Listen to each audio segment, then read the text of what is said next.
என் தகப்பனும் என் தாயும் என்னை கைவிட்டாலும் தேவன் என்னை சேர்த்துக் கொள்வார். ஒரு விசை மிகுந்த துயரத்தின் பாதையில் நான் கடந்து போய்கொண்டு இருந்த பொழுது வேறொரு நகருக்கு போயிருந்தேன் என்னுடைய அலுவல் விஷயமாக.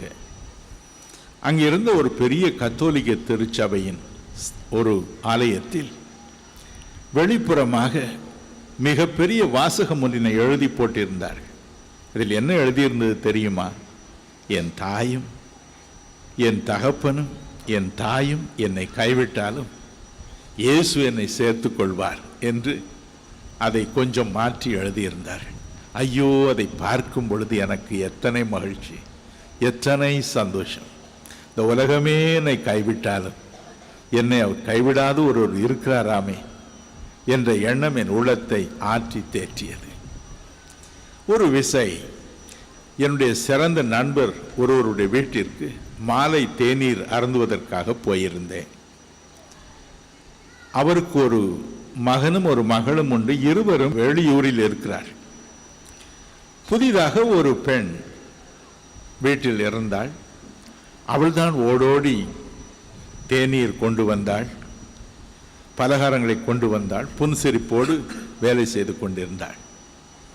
நான் அவரிடம் கேட்டேன், யார் இந்த பெண், நான் பார்த்ததில்லையே என்று.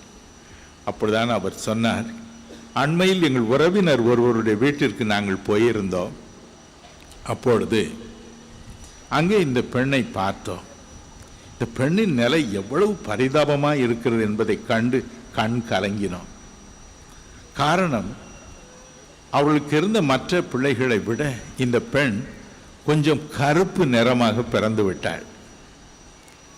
தாய் தகப்பன் நிறம் தானே பிள்ளைக்கு இருக்கும், எனினும் கொஞ்சம் கூடுதல் கருப்பாகி பிறந்து விட்டாள். எனவே தாய்க்கும் அவளை கண்டால் பிடிக்காது, தகப்பனுக்கும் பிடிக்காது. ஒழுங்காக பள்ளிக்கூடம் அனுப்ப மாட்டார், நன்றாய் அடிப்பார்கள், வீட்டு வேலையை செய் என்று வற்புறுத்துவார்கள். இதை நேரில் கண்ட பொழுது எங்கள் உள்ளமே உருகி போயிற்று. பிரதர், இப்படி இந்த சின்ன பிள்ளையை போட்டு நிறம் கருப்பாக இருக்கிறாள் என்பதற்காக இப்படி பாடுபடுத்துகிறார்களே என்று வெதும்பினோம். வரும்பொழுது நாங்கள் கூட்டிக் கொண்டு வந்துவிட்டோம்.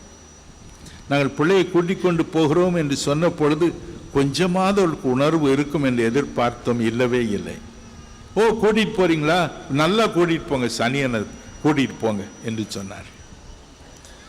கண்ணீரோடு சொன்னார், அதுதான் உலகம், அதுதான் உலகம்.